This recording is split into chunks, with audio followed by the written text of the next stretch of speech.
Hello, Kiss fans. Thank you for joining us here on Kiss Army Things on YouTube. My name is Xander. My name is Jeb. Today, we are going to, it's kind of a part two to the last episode we did where we took a look at the worst songs off of Kiss's best albums. Mm-hmm. We talked about what those songs might be and why. And then by the end, we actually kind of opened it up into a more general conversation about what actually constitutes a good Kiss song versus a bad Kiss song. We dove into some Kiss's lyrics and got kind of candid about it, which was kind of fun.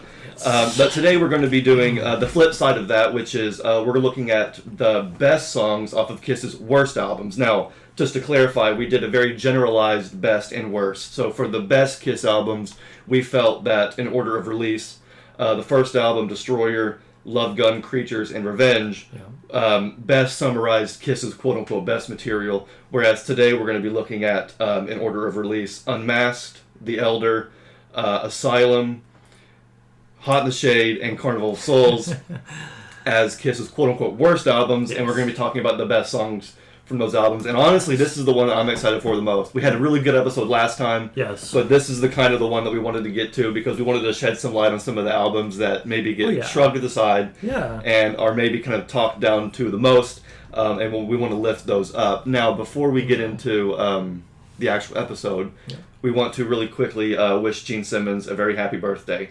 By the time this episode is uploaded, it'll be a few days before Gene's birthday. So we just want to real quickly wish Gene a happy birthday. Thank you, Gene, for all you do. Yes, how old? 72? Yep. Very nice. And so happy birthday, Gene. Gene's also going to be doing an art gallery showing in Vegas. I saw something about that. You mentioned in the last episode Gene was going to be in Vegas doing some event, and we couldn't quite piece together what it was. Well, now we know he's going to be doing an art gallery showing. I guess he's been kind of just, for fun, not serious, but just for fun, been creating artwork over the past 50 years, and is just now going to be... I saw that. I saw something online where, the title, said something to the effect of, Gene Simmons has been, hiding art or, doing some kind of art for the past 50 years. And I thought that was really intriguing, but I haven't looked into it any further. And so looking forward to seeing what that's all about. Yeah, so he'll be having an art gallery showing in Vegas on October 14th, 15th, and 16th. So if you're able to go to that, definitely leave some comments or messages on Instagram and Facebook and tell us about how that went, because that does sound pretty cool. We're not going to be able to go to that, but we figured tell you. And then also, while he was at the art gallery showing, he mentioned that Kiss is going to be doing a second residency in Vegas. Correct. So in December, starting December 27th through February, they will be at the Zappos Theater in Las Vegas. Nice. Doing a second Kiss residency. Are they going to be documenting that, or do we have any details of whether they're going to be filming that, recording that? Because not at the moment that I know of. I would hope so, but I'm not sure what they would do. Could do a cool part two, because they did the whole thing with the first Vegas residency. Did a really awesome live release with that. Thought it made for a really great current lineup. I loved Kiss live Rocks album. Vegas. Yeah, they knocked it out of the park on that one. It's fantastic. That was a fantastic release. So hopefully they do something. It would seem kind of it would feel like a repeat. Almost of that. feel redundant, but if they do something different with it, a different set list. I'm wondering if this is in response. I mean, who knows? Because this could have been a thing for a while. But I noticed that the Kiss concert dates in Australia did get moved back. Again, the promoter said, "Hey, look, I have to. With the way it stands, I have to." Yeah, too much going on. August 18th, Kiss will be starting off in the States again, which I think by the time this episode is up will have been started. So Kiss will be back on tour by the time this episode's up. Oh, wow, that's fantastic. They'll be in the States, and then by November they should have been in Australia. It seems those dates are now being pushed back to 2022.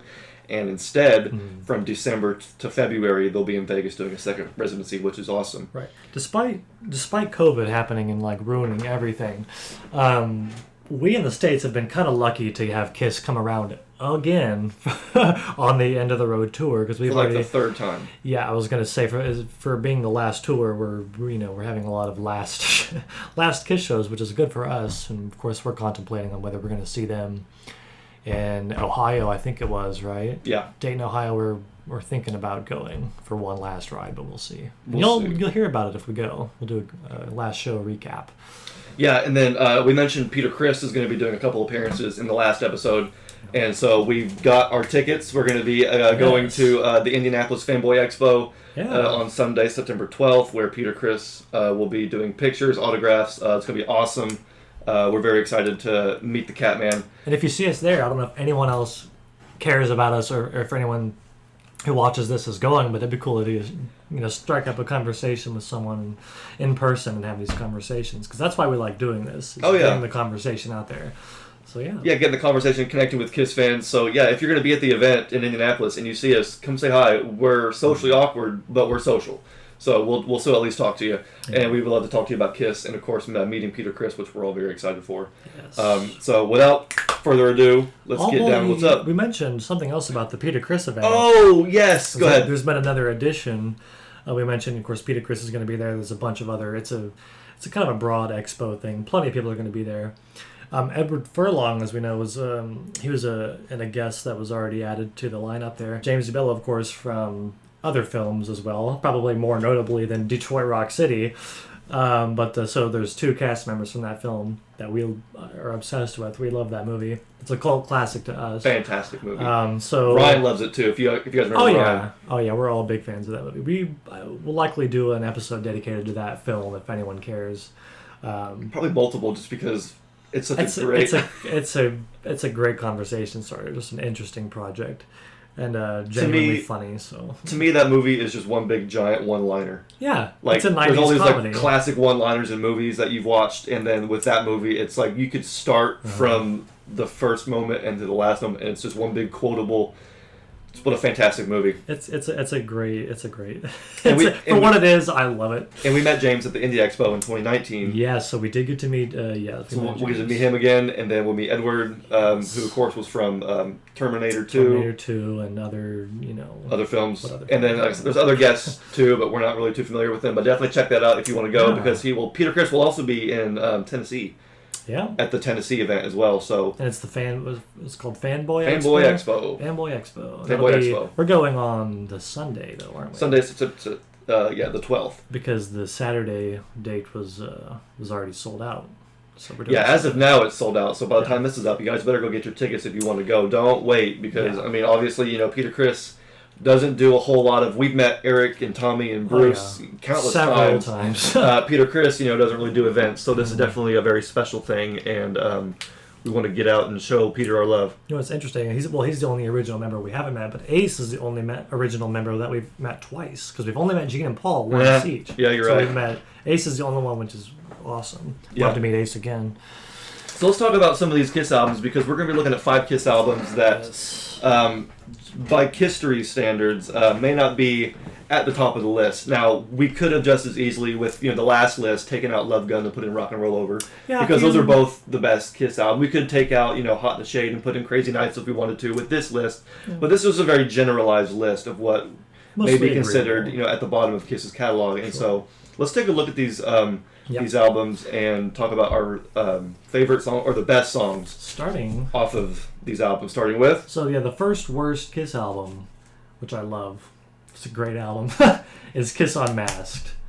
Definitely more of a. They were sort of going down this trend of. I don't even know what to call it, but it was bubblegum pop, moving farther away from what they with each album going in the later 70s, early 80s. This one was really quintessential. The beginning of the 80s Kiss era. Even the album cover is not even. People hated the cover. They didn't like the musical direction generally. But what's your impression of Unmasked? And how it's labeled as one of the worst Kiss albums? Well, I can totally see why, because the majority of people who say that are the ones who were fans in 75, 6, 77, 78, and so by the time you get to 1980. This is a huge departure from Kiss's music, and so if we were fans back then, if we were as core Kiss fans then as we are now, it's very, very easy to say this would be an album that would probably rub us the wrong way, because you're used to hearing Kiss and seeing Kiss in a very heavy, sort of harder edged way, and then hearing I found all these pop choruses. These pop choruses sound a lot different than what you would have heard say on Hotter Than Hell, Very which makes perfect sense. Now, being Kiss fans like us, who were born way after the fact in the 90s, looking back, who have kind of a fresh overview, a bird's eye view of Kiss. Absolutely, I think it's a good album. I really do. I can still see why it would be at the fans' bottoms, but I do love this album. I was thinking of something. This is, by the way, at least for me, it's the same as the last episode. I didn't go back and listen to all these albums in preparation. I mean, we know the albums well enough to where we can talk about them, but I did listen to about half of Unmasked on my way here. Okay. And I'm glad I did because I had a thought, and I wanted to get your opinion on it. I love, for whatever reason, I look at Dynasty and Unmasked. While they're very different, they're sort of like sister albums in a way. They kind of go together. Even though one's more disco, one's more just pop, they kind of they're more in the same vein. But I think Unmasked, going through each song, is more consistently good than Dynasty. Although I think I like Dynasty more. Really? Because there's a couple songs that are outstanding and better than all of these songs. But this album is consistently good. Whereas on Dynasty, I might want to skip one or two of them. But I absolutely love this record. And looking at the track listing, it's I think this is going to be more difficult than figuring out the songs, on the best albums of the worst songs. Finding the best song or the worst song of the best album. I got you. Yeah. I always get it backwards. Or do you want to go first on this one? Doesn't matter to me. You go, since you're already on a roll. You seem to know.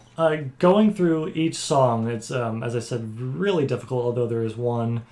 I'm looking at one that does jump out at me. That's sort of an instant reaction of, oh yeah, that one's probably the best. The best. But listening to it on the way here, the opener, "Is That You," is a fantastic Kiss opener and a great pop song. It's I think that song was a 10 out of 10. I think it's a great way to start out the album. And I wish this were in order so I could name them in order as I was listening to them, because after song, I was like, oh my gosh, these songs are all pretty awesome. Yeah. It really just depends on what kind of mood you're in, because I don't, this isn't an album that, admittedly, I don't spin terribly often.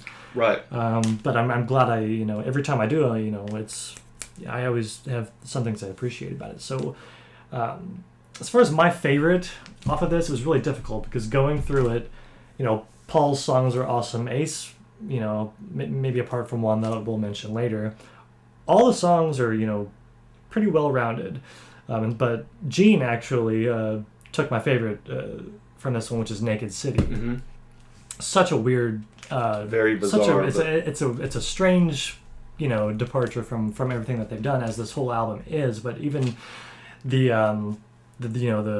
topic of the song and the song structure, it moves really weird. But I love Gene's vocals. I think he's got great vocals on that one. It's just a really interesting tune. The subject matter really doesn't fall in line with anything else, that Kiss is known for, but I think it worked really well. But Paul had some great pop songs. Ace pulled out some really pretty cool songs on here too, but Gene actually really stepped it up with Naked City and just did something completely different. So musically and vocally, I think it's a really interesting song. I think that was my favorite. For sure. I think that was my favorite. There you go. For sure. Well, I would definitely agree that Is That You is a strong song, and it's not even actually a Kiss song. It was actually written by Gerard McMahon. Okay. Was it written for Kiss, or is it a cover? There lies the mystery, because the way I understand it is that Gerard McMahon wrote the song, and then whether it was written for Kiss or Kiss got a hold of it, whatever it was, the song was written by Gerard McMahon, and then Kiss recorded it for Unmasked. I don't know of a recording of his prior to Kiss's release, and then them saying, "Oh, let's just do that." So I mean, Kiss fans, let us know.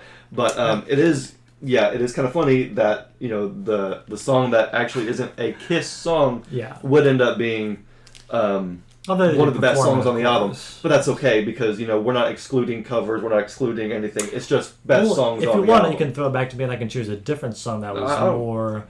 I don't think we need to, because I think "Is That You" it's a great song. Well, it's a great opener. I was gonna say it's a great performance by Gene and just the whole band, assuming they most of the actual band recorded it. Right, I'm assuming that the bass sounds a little suspicious in how good it is. Really, no, I mean not in a bad way. It's just like the bass line. It's like Detroit Rock City, the solo. That doesn't sound like Ace. Right. I'm not saying it's not Gene, but on that song, I noticed while listening to it that that's a really interesting and intricate sort of bass line that moves in different ways. Gene may have played it, but I don't know for sure. Could you get Kissology Volume 2 out for me just real quick? Kissology Volume 2. Because the thing about Is That You is that I'm pretty sure, did it get played in the set list? Which one? Is That You? Yeah, it did. So in Sydney, Australia, Wow. they played it live. Why was this album so good, so big in Australia? Because they had Shandy and they. Well, because my theory is that because Kiss was such an American band, so popular in America, that by 1980, more of the core Kiss fan was not into it, and Kiss did not tour in America for this tour. Right. This album, they only did one show. And that was in New York City at the Palladium, where Eric Carr debuted for the first time live. Wow, that's an Eric interesting Carr, the only show they played in the U.S. on this tour was in New York for Eric's debut. Uh-huh. The rest of it was overseas because I guess there just was no market for it. Yeah. So I guess people like Australia will be like us, people who are kind of like not really taking anything else into effect or in consideration that we know, other than this is Kiss, and we like what we like, and songs like Shandy charted very high. They played she's so European. Shandy could be on this list as well for best song, because even though it's a song that you're thinking, okay, well, knowing what I know about Kiss, that doesn't sound like Kiss. But like you say, sometimes that's what ends up making it more of a Kiss song, where you start defining what Kiss is, and then they all of a sudden go outside of that, and then they expand upon what actually makes a Kiss song a Kiss song. So Shandy is great. I'm trying to look at them, and what's important to remember is that I'm looking at them kind of separate from Kiss, and just looking at them just as songs they are. A good song is a good song independent of who made it or who wrote it. Yeah. Like Naked City may have not have been written by Gene Simmons, but it ended up on the Kiss album, and they performed it, and it's under the Kiss name. It's a was Kiss it written song. by Gene? No, I said whether it was written or not. Oh, I'm just saying, because you brought up it was written by whatever. Gene, Bob Kulick, Pepe Castro, and Vinny Poncia.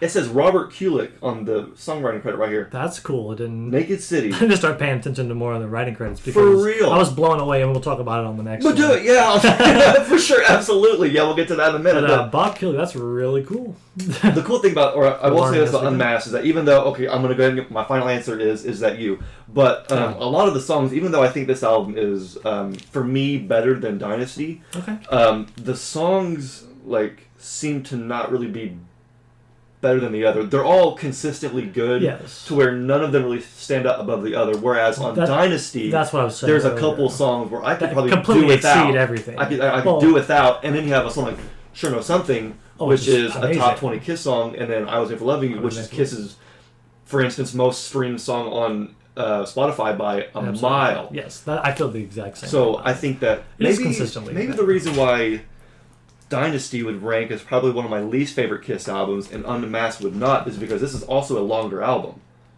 Really? Also, is this the only... There's a couple more songs on this album than there are on Dynasty, and because of that, because it's a longer album, there's more to sink your teeth into, and because these are more consistently good songs, the couple on Dynasty kind of take away from an already short album. Well, they're both great. Yes, I can see why fans have their issues with them. Yeah, looking back, I'm not going to dog anyone for saying I hated Unmasked when it came out. It sucked. It wasn't Kiss. I would have too. All that's valid, by the way. I would have too. I can't say I wouldn't have. I cannot say I wouldn't have. Following Love Gun, dipping into what they did after But of course, everything's we're looking back in hindsight, and I like all kinds of music, poppy and otherwise. So as a pop rock record, I think it's absolutely solid, and it's a testament to, and this goes with everything that's following. Oh yeah, a testament to how Gene and Paul can really finesse any situation to make it work out. And when I say work out, I mean this album wasn't a huge success, but these songs are songs are better than what most pop artists can put out. And the fact that they did this probably just on a whim, just following, hey, we're gonna do another album. We'll just, it's like when Paul wrote "I Was Made for Loving You." He wrote it in he said he wrote it in one night. Yeah. After in going sleep, out. He said. Yeah, and he may have been exaggerating, but I mean, he still, he finessed that song. He's still saying, hey, this is no problem. It's like even with Kiss at their most derivative, as you could say this album is, they're better than what a lot, in my opinion, better than what a lot of other artists are putting out. Yeah, And songs I'm like, biased because I'm a Kiss fan, but I mean, the songs are good. I love it. The music's good. and Paul's choruses too. Paul, I mean, certainly after his solo album was becoming more and more of a really strong pop rock artist, or pop rock singer and songwriter, because Paul. songs like Tomorrow, Tomorrow is a great song. Tomorrow's an awesome song. And vocally, you can see where Paul is starting to kind of, level up a little bit. Yeah. He's doing less like raw, kind of like yelly, screamy stuff, and is actually putting more melody and more focus on his vocals. And the same, with What Makes see the all World that. Go Around, same thing. Oh, perfect example. And we did this for the last episode. Least favorite song, and I'm wondering if I don't think we did that, but you want to? did we? I thought we did the best and worst ended up on the last episode. Nope. Oh, I mean, I will say that a song like She's So European, even though it is kind of fun to sing, I think it's a really dumb song. And this kind of loops back into the conversation in the last episode. We said, where do we draw the line? Why is this song Because we said unlistenable as opposed to another song? We said when great both of the lyrics are expectations. stupid. Yeah, we said that there were some songs that lyrically you just you should not look into them, and that they really almost shouldn't even factor into it because it's more about the music. And then we turned right around and said that Great Expectations was ridiculous And because of its Hooligan. lyrics. Yeah. And Hooligan. So we kind of, we are hypocritical in that standpoint, but it's okay because we I've thought analyze it. I've thought about it a little bit more. Okay. And I've come up with a really obvious answer. Okay. And it's like, duh. Uh-huh. But, and I kind of agree. Well, I would say Torpedo Girl is not even... That's like by far the I was not a weirdest fan of and it. worst. Yeah, for sure. I'm not going to say And that. it's strange that Ace got 3 songs off this album. Yeah. That's wild. And I'm assuming there's a contract involved because I don't think Gene and Paul otherwise would have allowed it. I don't know. It could have been because of his solo album was so successful that Good point. he was getting... Because with Dynasty, he had a couple in there too. Hard Times. Didn't even think of that. Yeah, I'd say 2 and then He was following pulling up some with weight another. down with that solo album. He was like, hey, I got chops. Let me in. True. But back to your saying about the lyrics of She's So European, about how songs are just kind of silly and how it's a dumb song. To me, the lyrics and the overall message would have to be so distracting from everything else that it pulls you out of enjoying it. Okay. And that seems so obvious, but like if you when they're playing Deuce live, you mentioned that on the last episode. Some of the lyrics from Deuce don't make any damn sense. Like I Love It Loud, phonetically when you're singing that live at a live show, you're not thinking about what you're saying necessarily. It just passes because it's so innocuous. But with a song like this, the lyrics are they are distracting. Okay. They are distractingly strange or out of place. Okay. So kind of an obvious answer there, but that I think is a good point. So She's So Good. Is that really your least favorite? Potentially, because Torpedo Girl is it's silly. I love the drums in it. The bass in it's really great. I wasn't really a fan of the material that Ace brought on this album. Yeah, I think it is the weakest. But I mean, to say that Although- is just, I don't know. I don't even feel like I need to chase that down. So. I do love Talk to Me though. That's a great song. Talk to Me. No, that's not bad at all. I just don't really care for Two Sides of the Coin or Torpedo Girl. Yeah. But I say that and then listen to the album and I love those songs and will never skip them. Fair enough. Never could because they're Kiss songs. It's part of the album. Mm-hmm. They are very fun to listen to. Cool. And moving on to the next quote-unquote worst album, everyone saw this coming, and is The Elder. Music from The Elder. Yeah, what's... I mean, I'm not even sure what to say about it that hasn't already been said about how sort of a miss this was for the band. It's when you think the worst Kiss album, I think for a lot of people, this is what comes to mind. But I really do enjoy The Elder for what it is. And for what it is being sort of a mediocre concept record, which is what that it's supposed to be. I think it's fine. Not every track is groundbreaking. Not every track is great, totally listenable. But every time I listen to it, again, same thing with all the other albums. There's something to appreciate. And I try and focus on that. Yeah. And so, as far as best song goes, I might have to go with A World Without Heroes, which is so unoriginal because Okay. obviously that was Well, it's not my choice, so I like that. it's a good answer. And I think I know I might know what yours is, and it would be my second favorite because there's a lot of interesting experimental stuff on this record for Kiss. Experimental, interesting for a band like Kiss. But A World Without Heroes to me is an absolute masterpiece of a song. I adore that song. Probably one of my favorite Kiss songs, and that was definitely, I think the biggest. I mean, it was the biggest musical success. I got that video, which is really cool. The guitar solo in that from Paul Stanley is absolutely phenomenal. It's like a knockoff Pink Floyd Dark Side of the Moon guitar solo, but it still works. Like, this whole album. Comfortably Numb, is that the solo I'm thinking of? The epic solo, Comfortably Numb. It's very, very, very much in the same vein as this whole album. I mean, I don't see how it's not directly inspired by The Wall.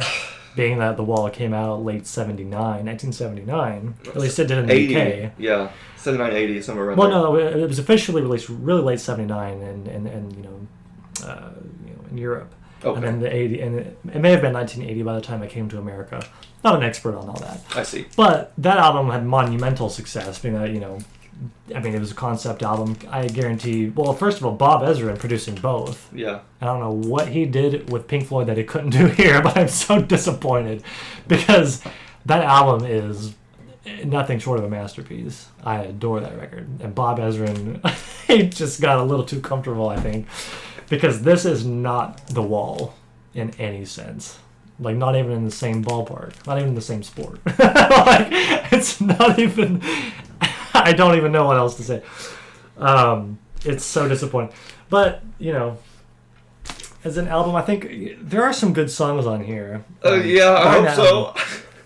The Oath is great. The Oath is a really cool, rock song.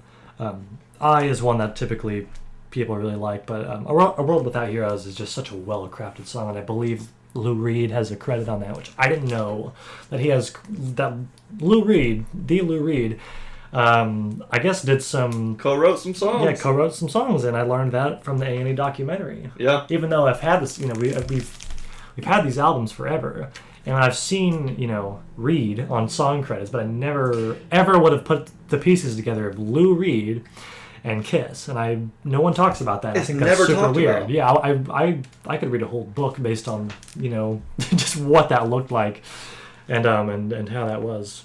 Absolutely, me too. But yeah, I think it's a good album. It's it's a bit inconsistent, but not as bad as everyone would lead you to believe. And I think some people who hate this album maybe need to revisit it and say, maybe, if the last time you listened to this was the first time you listened to it, go back and listen to it, because there's things to appreciate. But curious about your thoughts on the best album from the worst. First of all, this is a first pressing from 81 with a clear sleeve, so I had to say that because this is a very special album for me.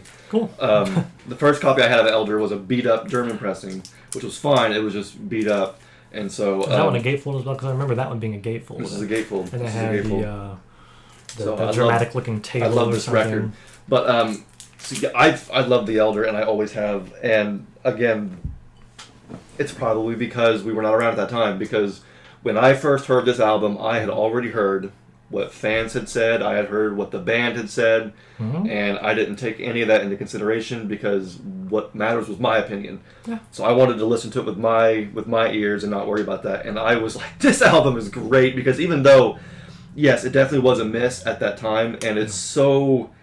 The story is so vague and incomplete. It's a generic sort of concept for a concept album. Yeah. It is a concept album, but only because it has a skeleton. It's a skeleton of one.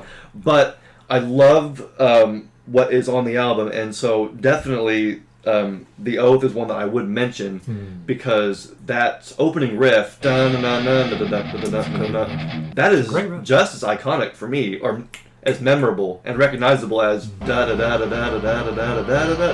Rock City, like just because it's a guitar intro that I hear it, I'm like, that's Kiss, that's it's a great song. It's got high energy. I love Eric Carr's double bass drumming. I wish it was brought up more in the mix because you can't really hear it. It's I feel like that was before people really cared about double bass, though, or maybe right as it was starting to become a thing. Yeah, I was gonna say. I mean, as for Kiss especially, it wasn't really a thing, and Eric, they didn't think to mic that up correctly. Yeah, because it's so buried in the mix that if you don't hear it, you don't hear it. But the versions on the Kiss Cruise that they do are insane. Oh, yeah. When they played on the Kiss Cruise with Eric Singer. Because his double kick is nothing to be messed with. You don't mess with that because his is perfect. Yes. But those things do stand out lyrically. Like a blade of a sword, I've been forged in flames, fiery hot. I didn't mention those lyrics are pretty bad. Tempered steel, fire bright to the night I take. Yeah. I fear not. That's hard. Like that's good. That's bars. That's bars. Good lyrics. I've come to an ancient door lost in the mist. I've been there 100 times or more, pounding my fist. Maybe that was Lou Reed. was that Lou Reed? I don't know. Maybe. Sounds like something he would come up with while high on heroin. But like, I don't know. Like, you don't get those kinds of lyrics from other Kiss songs, and to me, that is one of the bigger takeaways. Is because a lot of Kiss's lyrics are very surface level, easily relatable, feel good in the moment lyrics. Yeah. And so with this, you really have a break from that, and you have these like very visual. It's transporting you to, because most of Kiss's lyrics talk about real life and things that are happening in a way, whereas this album takes you away from reality and creates its own reality with the Order of the Rose and the prophecy and Morpheus and the boy and all this Mr. Blackwell and all this stuff. So it's that to me is really, really cool. And so this is going to sound really bizarre, but I would almost being the key word, I would almost like to think of there existing a version of Kiss in an alternate universe where all of their lyrics are like this. Interesting. And I know that sounds crazy, and I wish I could like get out of my head out into real life, because there are a lot of bands out there like it's going to sound really weird, but like pirate metal. Have you heard about this? The bands that like look like pirates and sing about. I mean, it is kind of hokey. It's hokey, but it's themed, and it's so cool because whereas most songs are talking about drinking and partying and sex and this and that, you have lyrics that totally just get rid of that and they transport you into other worlds. And for me, this album does that. Well, Kiss, it makes sense that could happen for a band like Kiss because they have so different. The whole superhero concept. Yes, that could have been. Musically expressed, and it wasn't really God of Thunder, whatever. Yeah. I mean, there are songs like something God of that. Thunder where they are themed, but most of Kiss's songs are about how you feel now, or how you feel about somebody else, or maybe the love you feel, or if it's a breakup song, or all that stuff. But this is not that at all. It's not that at all. No. This is something completely different. And so for me, songs like The Oath definitely stand out. But my favorite, I think, would have to be Under the Rose. I'm going to go with song. Under the Rose on this one because. Well, I mean, even though it starts out kind of slow and it has different instrumentation that you would normally hear from Kiss music, by the time it gets to that chorus, where it's like, I think it's just Gene's vocals layered a bunch of times to where it sounds like some big angelic but like also devilish chorus. Yes, where it's like both angels and demons singing together, and it's really big. Yes. It's a really cool sound. And then, of course, it has that part afterwards where it's really it's some good riff rock. It's like it goes from that really soft sort of instrumentation to this big rock. It's a good example of a song, kind of, really showing this album what it does best and taking you on a journey. That song itself takes you on its own journey. I feel like that song was executed really well. Yeah, I do love it. And I could say songs like, because I think Only You is great too. If I'm not mistaken, Only You is the one where Gene and Paul trade back vocals. I can't remember. I think Gene and Paul, so Gene and Paul trade back vocals, or I think Gene sings the first part of Only You, Paul sings the last half. The first part when Gene sings is the Order, the Council, Morpheus talking to the boy, whereas when Paul sings, it's from the perspective of the boy, and it's part of the story of the Elder. I'll tell you what, that when I listen to this album, like, I mean, the more you listen to it, the more you can kind of see where they were trying to head. Yeah, it definitely, I'm glad it wasn't a double album, but I feel like for something like that, concept albums, it makes more sense to flesh out these ideas more. Because really, when I listen to the album, I'm not even really considering the whole conceptual part of it. Because I'm not even fully. I mean, I've read about it. I know what it's about, but I don't. It's like I don't think it was done well enough and fleshed out enough for me to like really pay attention to it and to care about, because it's a pretty short album for a concept album dealing with the story as grandiose as the one trying to be displayed here. But it makes sense why they wouldn't want to put more money into a double album. It would have sold even worse. Yeah. So they made the right decision by keeping it as it is. I think the main thing that the main problem with this album and a lot of issues Kiss has had is things get rushed.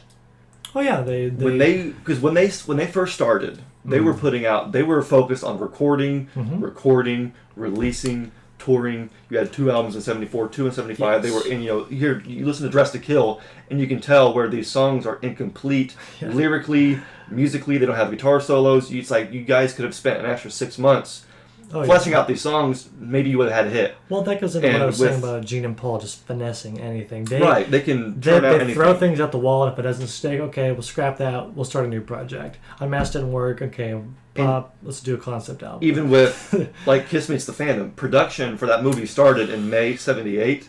Production ended in May '78. Yeah. The concert that they filmed for the movie was performed in May '78. It's like it's rushed. Yeah. Everything was rushed. The Elder, they released Unmasked in '80, and then in 1 year's time, they've already written, recorded, and released this album, which is, like you said, a concept album with a story. It's like you need more time to flesh it out. This album, real quickly, the thing that this album could have used, like you said, more songs, a double album. Think about the story where, like, you have a lot of where it talks about the boy feeling, unsure about his place. He's not, he's. It's songs like Just a Boy, Odyssey, where he's unsure and he doesn't feel qualified. And then you get to songs like I, where he finally gets that confidence. Yeah. But we know that the boy is the hero and is the main protagonist, whereas Blackwell is the antagonist. Yeah. And in order for good to defeat evil, there must be a confrontation. There must be a battle. There was nothing in this album. Yeah, that's why I say I don't follow the concept. I follow it. I follow it up until a certain point, and then when I don't, I have to dip. You dip back in. Yeah. So I think that overall the album could have been a lot cooler had it had a lot more work put into it. It was doomed to fail because I think their intentions to begin with may have been derivative, and then Ace wanted no part of it, so he wasn't as into it as the other band members. It just doesn't seem like they started. It was sort of a non-starter that they ended up finishing. Yeah. It's like they went through with it. But that's the Elder. So let's keep going. We're going to go to Asylum now. Jumping right into the real '80s Kiss, the Unmasked era, not the Unmasked album era, the Unmasked era. Asylum is an interesting record. The way people talk about this and how this one, and I guess Crazy Nights as well, are different in a lot of people's minds, because this is when people really started to say that they were truly, and some Kiss fans will flatly say this is when they started to just straight up rip other bands off at the time. Yeah, they were no longer trend setting, they were trend following. Yeah, and it's pretty evident, but same thing I said with Unmasked. I prefer this more than what those other guys were doing anyway, because I don't really listen to a lot of that other '80s music. Kiss pretty much covers it all. Bon Jovi. Yeah, I don't. I'm not sure if they were trying to do Bon Jovi. I think that was more of a Crazy Nights thing. This album was just, it's absolute insanity. Musical, I mean that in a good way. We're talking like blistering guitar licks. The drumming is so fast. The rhythm it goes. It does. They weren't quite to the really ballady stuff that you might get, or softer stuff that you might get on Crazy Nights and like Forever. Mm-hmm. It's for the most part a very straightforward hard rockin' '80s 80s Kiss record, and I quite like it. I know a lot of people criticize the guitar playing and how it's just all nonsense, but I like both the melodic playing and the crazy stuff too. The shredding and the Oh yeah, and Bruce, he does phenomenal on this record. Bruce is versatile too. He can play anything. Bruce can adapt to whatever Kiss needs. He fit right in and almost outplayed everyone else who was around at this time, barring people like Steve Vai and Joe Satriani. I'm talking like people in bands. I think Bruce Kulick was really just amazing. And I don't think I've ever really thought about what my favorite song off this album is. So looking at it, the phenomenal start with King of the Mountain, I absolutely love that song. That's a great one. Anyway, Slice It's Okay. Who Wants to Be Lonely is a good song. Trial by Fire I always really liked. I don't know why. It's just like a random Gene 80s song, but I thought that was really cool. Oh my goodness. Yeah, let's see. So the biggest one off this album might be an obvious, one would be Tears Are Falling, and I do absolutely love that song. But I'm trying to I'll probably say that was the best, maybe. And it makes sense. It was the hit. Everyone knows that. It is a fantastic song, but to be a little different, I might I do like this album. I do like this album, he says. you say the worst, and you sort of set yourself up to go, oh my gosh, you know, I have to choose the best out of all these. But no, like song after song, it's pretty. The songs are great. So you know, I might have to choose "Tears Are Falling" just sort of as a default. But "King of the Mountain" and "I'm Alive" are both songs I could have. Oh, "I'm Alive"! Oh, wow. That's a great. Forgot about that one. That fast, was a great heavy. one. I mean, everything off this album is really just fast. I mean, like the riffs are going. Eric Carr was thrash inspired almost. It's like melodic thrash, if that's contradictory. But yeah, I'm gonna go with "Tears Are Falling" and sort of adding "King of the Mountain" and "I'm Alive" both as an honorable mention, because I think those are just as good. But "Tears Are Falling" has that catchy aspect that, you know, I crave hearing that song individually all the time. Really? That's one that I go back to. So that kind of has to be mine. That's pretty cool. Yeah. Okay, for sure. As a whole, the album is, again, fantastic. And it's one that I, too, end up putting at the bottom, kind of like an album like Dynasty, where I don't listen to it as much. And then, of course, when I listen to it, I erase that thought. And I'm like, this is a great album. I love this album. Yeah. But, of course, something has to be at the bottom. Yeah. And it's a fantastic record. But if I was to look at it and try and find the songs that I think are the best... two stick out to me. I do agree. It's obviously "Tears Are Falling" is the one that was going to be released as a lead single. Obviously, it got a music video, and it became the one that's going to be played live on the End of the Road tour. Fantastic. Rock the Nation tour. It's going to be on. Was it on Kiss Rocks Vegas? I'm not sure. Ooh, something tells me it was, but I don't know. Either way, it makes sense that that one would be the lead single. But for me, two songs from this album that stick out are "Who Wants to Be Lonely" and "All Night." Okay. And they are ridiculous. They are the songs. They're the 80s Kiss songs everyone hates. All Night is my least favorite off the album. Are you serious? I used to love it, and again, I think it's the fact that it's so ridiculous that it is distracting in a way. I can see that. I don't hate it like a lot of people hate it. It's just that one would be on the bottom of the list for me on that album. I think the reason why it's... When it comes to Kiss, I take Kiss and Kiss's music and Kiss's lyrics and Kiss in general just as seriously as I don't take them seriously. Does that make sense?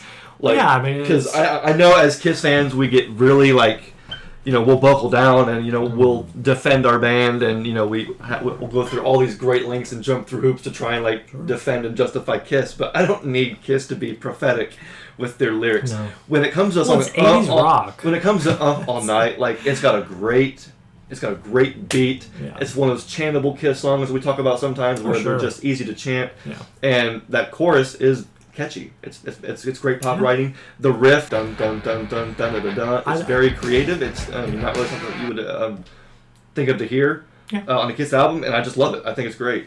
Even though those songs are ridiculous, they're to me they're the most fun to hear and most fun to sing. I'll say the songs are all about how the song makes you feel, and however it makes you feel is pretty much valid. Yeah. And so I'm glad to hear someone defending the songs that other people just kind of laugh at, and you know what, they are to be laughed at. It's okay to laugh at them too, and it's okay to not like them if you don't like them because they are meant to be. Yeah. They were meant to be lead singles that are meant to be heard and easily memorized. And you mentioned how some of these songs, like "Love's a Deadly Weapon," is got some speed to it, whereas a song like "Who Wants to Be Lonely" is got that just really simple rock beat, and it's the chorus that's made just for people to sing along to. And if you recognize that and you're aware of that, which I very much am, it's easier to kind of accept. I think you can enjoy it more after you take it for what it really is. Just looking at it objectively, you can enjoy all the things that are. And that's kind of my view of Kiss is where I look at it and based on what I feel, but also based on the context that's being presented in, sort of will justify or will sort of play a part in how I actually view it in the end. Yeah, so looking at it from the standpoint of this is a cheesy 80s rock song. I want to take it for what it is. Yeah, it puts a smile on your face and makes you tap your foot. Yeah, that's there it is. Oh, this is an 80s Kiss song. Okay, well now I know what to expect. Exactly. But it's also because when we were younger, some of the first string of Kiss songs that we heard were songs like "Let's Put the X in Sex," "You Make Me Rock Hard," where again you have those very tongue-in-cheek, sort of silly, ridiculous rock 80s songs that once you get it and you understand, it doesn't feel quite as jarring and distracting from you the next time. And so when I heard, it was probably my sophomore year when I heard Asylum as a whole, because when we were kids, we only had a few select albums. Right. As we got older, we start having our own money, start saving and buying and actually being a consumer of music. Sure. That's when you start collecting music and buying it and listening to it. And so when I first heard this album, I was like, I am going to hear an 80s Kiss album. Yeah. With Bruce Kulick on guitar and Eric Carr on drums and with no makeup. And that's the way it is. And that's what I got. Yeah. So keeping it within those contexts, it is a really good album. Yeah. And songs like All Night, Who Wants to Be Lonely, those are top of my list. Yeah. And Trial by Fire, again, that was right in the time where Gene was really starting to fall off as far as songwriting goes and contributing. But that song it's a decent song. Anyway, Slice is good too. It's got that one part where yes. I told you once, I told you twice. Yeah. Well, listen, babe, we're taking my advice. That whole part is just, it's... Well, Gene and Paul can write songs. Again, they can... They're very natural songwriting. Of course, not reading into what they say. It doesn't even matter. It's the fact that they can do it and make it work. Yeah. Just for that song is really a testament. They're really good at that. All right, so moving on to one that might be a little more controversial for different... These are all controversial for different reasons. But Hot in the Shade is one, again, very much generally agreeable as being at the bottom of, a lot of Kiss fans' least favorite albums. And it's probably the longest Kiss album anyway, right? I mean, one of them, it's got, as far as a studio album goes, 15 songs. 15 songs. A lot of, speculation. I think the speculation may have been cleared up about whether this album was mostly unfinished demos that they ended up just releasing anyway without completely finishing. With drum machines. With drum machines. It's possible that, there were drum machines, it's incomplete. There's a lot of speculation and a lot of criticism, and I think the criticism is justified if the band went ahead and kind of re-released an album that wasn't quite complete in that way. And it just, so understandably an album that might be a little more divisive, but of course we're talking about the songs. Yeah. And there are some really good songs off of this album, and songs that don't sound terrible despite them being a possible demo. The production's not great, if there is any. But, of course it's got Rise to It. That was that's one of the more notable songs. Hide Your Heart is phenomenal. Absolutely love that song. But there are two songs, separate from, Forever, by the way. I didn't mention that. Oh, Forever. Forever being the biggest, one of the, in a very successful 80s ballad type song, with a phenomenal guitar solo from Bruce. I think we mentioned that in a different episode. Yep. But there's two songs, two Paul songs that have always stood out to me and that I think I like more than, maybe Forever or Rise to It. And let's see, I can see one of them. I forgot the other one, so now I have to find it. Well, okay, yes, so I'm talking about Silver Spoon and King of Hearts. Yeah. Those two songs are two amazing Paul Stanley songs. And they really are just Paul Stanley songs. And if there's a really good Paul Stanley song, that makes for... I'll say the best Paul Stanley songs make, he is, it's like when people talk about his solo album. That would have made a perfect Kiss album. His songs are the best Kiss songs generally. Yeah. And those songs didn't perform well or do anything. No one talks about King of Hearts or Silver Spoon, but as far as my absolute favorite on this record, it is King of Hearts. Okay. And sort of a shame no one really talks that much about this album anyway in a positive light, barring Forever. But that song has always been really cool. It's just a great Paul Stanley song. But it could have been, also Hide Your Heart is just as good. We talked a little bit about that last time and how that song tells a really interesting story and paints a picture in your mind and has a narrative that you can follow. Really interesting. But in King of Hearts, there's nothing groundbreaking about it. It's just a really great Paul Stanley song. It's like a Romeo. Is that the one that's like Romeo and Juliet, kind of like? Probably. Where it's I don't like know. Yeah. I don't even... Forbidden Love almost. Yeah, I could be getting that wrong. Well, that's also Hide Your Heart, if you think about it. Yeah. Very true. This is like the side two of that. But yeah, King of Hearts, and for any Kiss fan who doesn't, remember that song off the top of their head and think, I don't really remember that one, I recommend going and listen to this album if you haven't, but listen to that song particularly. It's a really cool Paul song. I just love it. I never get tired of that one. Yeah, King of Hearts. Silver Spoon is another good one. I love Silver Spoon. Very cool song. Another underrated one is You Love Me to Hate You. Paul's vocals in that song could shatter glass. Be careful listening to that song in a glass house, because oh my gosh, it's very Crazy Nights. They're layered. It's layered vocals, but that's still really cool. But he hits some dangerously high notes in that one. True. But for me, for this album, which this this album is one of my favorites. I was like, you love the album. I think because we did our 5 favorite Kiss albums, I think Animalize has changed. Like I said it would. Yeah. I think Animalize might have taken the spot of Hot in the Shade as far as my 5th favorite Kiss album, because that does change sometimes. Yeah, they're right. But I really do enjoy this album. Like you said, it's the longest Kiss album. It's extremely fun. You can pop it in the car, warm sunny day, and just drive and drive. Sounds like Cadillac Dreams. Silver Spoon, we talked about that one already. Yes. I love Somewhere Between Heaven and Hell. It's great. Song like Boomerang, you can just put the pedal to the metal on that one.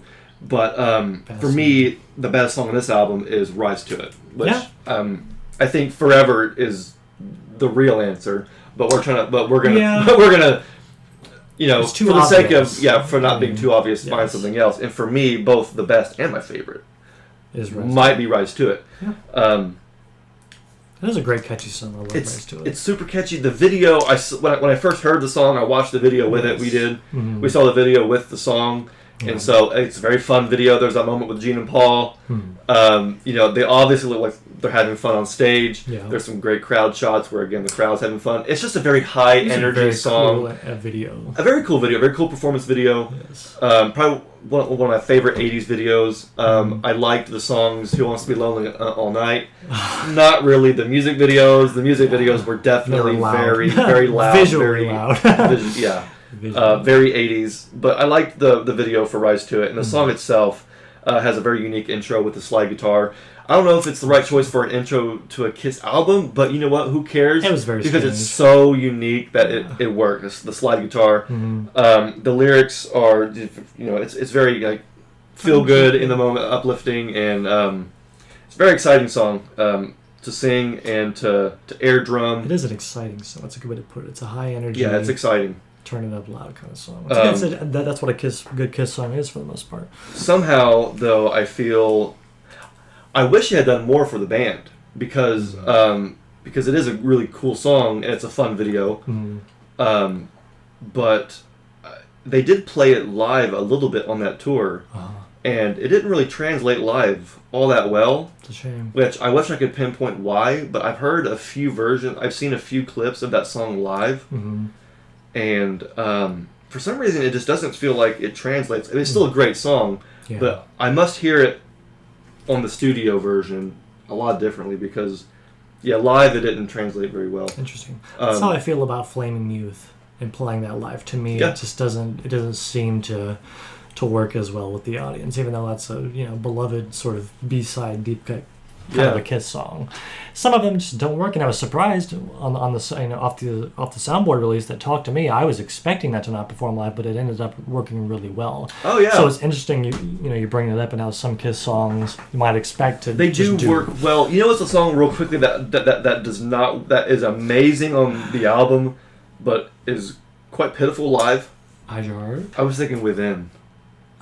Within the album version is so just heavy, so dark. It makes sense. Live, it was very blurry. It makes sense that doesn't work live, because that song to me is more about atmosphere. A lot of it was in the production and creating an atmosphere for that song conceptually. I could see where that wouldn't, because musically it's hard hitting, it's heavy, but I could see where it just doesn't. On the record, I think it was captured phenomenally, and but they tried it. Sure. They tried it. But let's move on to Carnival of Souls. Moving on to last one, number 5. This one is my favorite out of all the 5 that we're covering, and that is on the bottom. The 5 worst Kiss albums. I absolutely adore this record, because I like a lot of other music that this was, being sort of inspired by or taken from. I like a lot of that other 90s sort of darker, grungier, heavier music, and so this to have a Kiss album that also does that, it's like having the best of both worlds to me. Having Gene and Paul's vocals, on an album that sounds like this is just really cool, and I'm very glad they actually ended up releasing it, even though they eventually, they initially shelved it and said, this Got isn't leaked. what. I say it pretty much got leaked, which forces them to release it after the reunion tour. It's a double-edged sword. Which Which must that have- sucks, but I'm glad it got released. Yeah. Because, Oh, I'm so glad. Because Bruce put a lot of work into this record. Well, that's why I love it. There's many things I love about it. I love Paul's vocals. I think Gene's vocals are great. Musically, just superior to so many other records, and yeah, a lot of it, being from Bruce Kulick. And by the way, I don't know if you've seen it or if we've talked about it, but Bruce Kulick has his own YouTube channel, and he did some deep dives into the songs off this record, and sort of broke some of the songs down. Like I Walk Alone, there's like a couple different videos he did demonstrating how he wrote it and going through the different guitar parts. That's I awesome. thought that was amazing. As a Bruce Kulick fan and a fan of the record, that was mind blowing. So That's sweet. musically, it's heavy, it's aggressive. The subject matter more grim. It's not Kiss in that conventional way, but as an album, separating it from Kiss, separating it from everything, and looking at the songs, it fits right into what I listen to generally. I don't really listen to a lot of 70s rock anymore. I used to be really into like 70s rock, 80s rock, and all that stuff, but now it's more 90s and beyond. Mm-hmm. Kiss being one that's stayed consistent throughout all the decades of music that I enjoy. I just went on a long rant there about that's music great. and Carnival of Souls, but so as far as my favorite goes, every year I have a different favorite song because I absolutely love this one, but the one that's been I'm giving it to Bruce's I Walk Alone because of how freaking cool musically that song is. Of course, it's the only song that Bruce has a vocal on. Right, lead vocal. And it was mostly just him and Eric. I think all the instruments were played by, if I'm not mistaken, all the instruments were just played by Bruce and Eric, with Paul and Gene doing vocals. Background vocals. So that it's almost entirely a Bruce Kulick song. Yeah. As is a lot of the album, he played bass on plenty of the tracks. Bruce is all over it, and that couldn't please me more as a Bruce Kulick fan. I'm glad. Yeah. As a fan of '90s heavy music, I don't care that it's derivative and that it's following a trend. Again, the songs are the songs; they are what they are. But they're apart from I Walk Alone, again, really cool instrumentation. Watch Bruce Kulick's YouTube videos on that, where he breaks it down, isolating certain tracks. It's really amazing. But yeah, Hate is fantastic. Rain's amazing. Master and Slave. Childhood's End is different, interesting. I Will Be There is nice acoustic stuff. Jungle is phenomenal. Yeah. Isn't that? I think it might be one of the longest Kiss songs. I mean, it's not even that long. I think it is 6 I think- minutes and 35 seconds, something like that. Here's the 6:49. Well, of course, they had to do a radio edit. Yeah, for sure. Which I think may have been the only song Kiss had to do a radio edit for. So yeah, Jungle's amazing. I love the whole entire record. It's great. In the Mirror is fantastic, a nice upbeat song. But I'm a huge fan of this album, huge fan of Bruce Kulick, and so that's why I Walk Alone is it's definitely my favorite. And the best, again, my best might not be, or my favorite might not be the best. I think the best would probably be Jungle, Okay. which made the only single on the record. But I want to give some praise to Bruce for this one and choose I Walk Alone.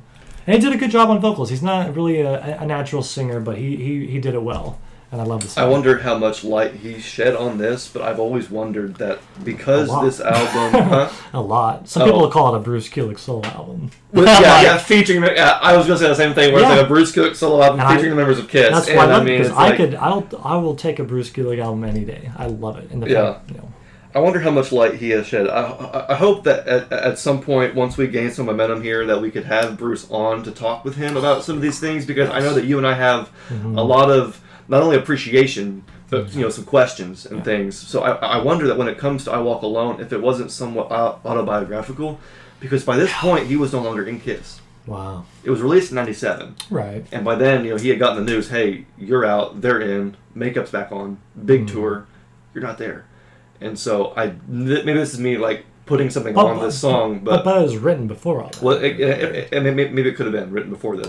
Yeah. But I wonder if maybe he was thinking, well, at this point, like, you think you're a part of the family, and then, not that he has any animosity towards Gina Paul, but just sort of being an artist and writing about it. I wonder if saying "I Walk Alone" is sort of like him saying, this is. Would they have put that on the record though? I don't think Gina Paul would have cared. I don't think they would have cared. Maybe. At this point, they were not. They were not worried about this album. They were worried about the four original lineup, trying to keep everybody together and going forward in that way. But I think most of Kiss fans' problem with this album is the authenticity. And they say that, Kiss being in their 40s, writing about being sad or whatever, didn't fit their. It comes off as disingenuous. It wasn't true to who they maybe were, are, or what they were feeling. Yeah. And I definitely see that, but to me, it's not really a reason to disregard the whole album, because I'm thinking more about the music more than I am the content. Yeah. And again, I think I said the same thing about The Elder, where I will always appreciate when Kiss goes left of field or goes right of center, and they do things that are sort of outside of that middle of the road. I love core Kiss. I love core Kiss songs like Love Gun, Shout It Out Loud, and those songs. But for me, the ones that are more interesting to hear and to look at and think more deeply about are these songs, because you're kind of thinking it's different. It is different. You can listen to all the 70s material and you're going to get roughly the same thing with every album, the same subject matter. Yeah, and maybe Screwing and Partying was genuine for them or authentic, because that's who they were. That's what they were doing. But I like seeing Kiss stretch and move and do different things, and so I like this album because of that. And even though I will agree that Jungle is the one that it makes sense why it would be the one on Kiss 40 and not some other song, even though I think a song like Hate was great as well. The Jungle definitely is the one that is quote unquote the best song. I, however, it's a great song. May also have to put In the Mirror on this list. Love because it. The drums are great. The drum, and the guitar too. It's a good riff. The way Paul's vocals sound is really cool. Paul's singing on that to me does feel very Kiss. That might be the most accessible song off the record. That song could have been a song on Revenge, I think. Oh yeah, I never thought about it like that. And of course, the big part from that song is the drum break. Yeah. Where Eric Singer lets her eat. I was like, you being a drummer, of course, that's your favorite song. You being a guitar player with all the interesting guitar stuff that Bruce did on I Walk Alone makes sense. It's seriously, That's really cool. I wasn't expecting to hear that. I think Master and Slave and Rain are also really good.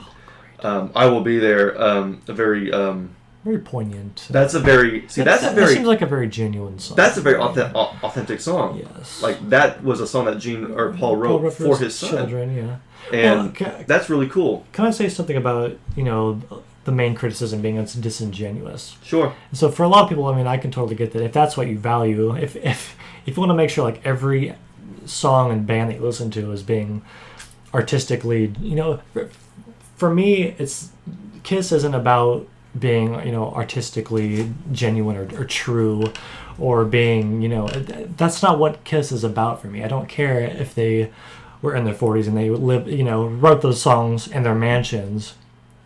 None of that matters. That's not why I listen to music. It's like I can enjoy music independent of who made it and why. It's just the music. And so by the way, I'm not saying that you're wrong for thinking that. Again, if that's what you value in music, then go for it. Then of course you're not going to like that album. Right. But for me, it's just I'm able to separate those things from each other because I'm a music fan. Yeah, I think one of the reasons why Carnival of Souls stands out for me is because even though yes, you could argue that it is a little bit disingenuous and not authentic to to quote unquote Kiss. It may not have been. For me, I tend to look more at the music and the actual like the songs because. Eric and Bruce are stronger musicians than some of the other guys that have been in Kiss. And so that stands out to me. And, you don't get... Like, Bruce's solo... Like Eric and Bruce are both very versatile players where you put them in any situation, they will thrive. Exactly. Well, because they're when Bruce came into the band, they had already worn the makeup. They had taken off the makeup. they had changed their style. They were doing this new, and Bruce fit in perfectly on the Analyze tour and the Asylum album. Yeah. Was able to go with the Crazy Night style, and then when Kiss wanted to do the leather pants and leather jackets for Revenge, he was right there. Oh yeah. Kiss is doing Carnival of Souls. Watch me tune it down. Distort it, and Eric Singer kind of the same way. Where in today's Kiss era of Kiss, Eric can.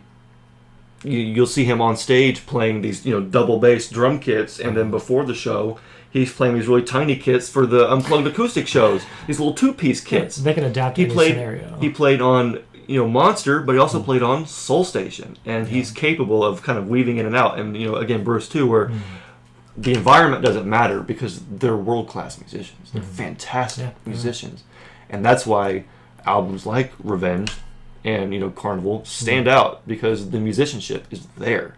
Yeah. Kiss Alive 3, the musicianship is there. Absolutely. Well, that was a great. Nice way to wrap it up. That was a great way to. It was a fun time looking into some albums that are usually kind of poked at, and it's nice to how about looking at the best songs from those albums and talking about why. I love talking about Kiss's music and getting a little bit deeper than what we might usually do. Yeah.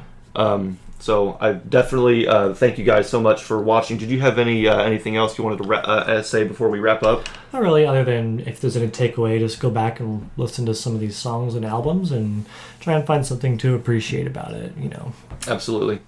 So go ahead and like the video and subscribe to Kiss Army Things because Jeb and I are here every other week discussing Kiss, analyzing Kiss, celebrating Kiss, Kiss fans, what it means to be Kiss fans, Kiss's music, basically just Kiss Army Things.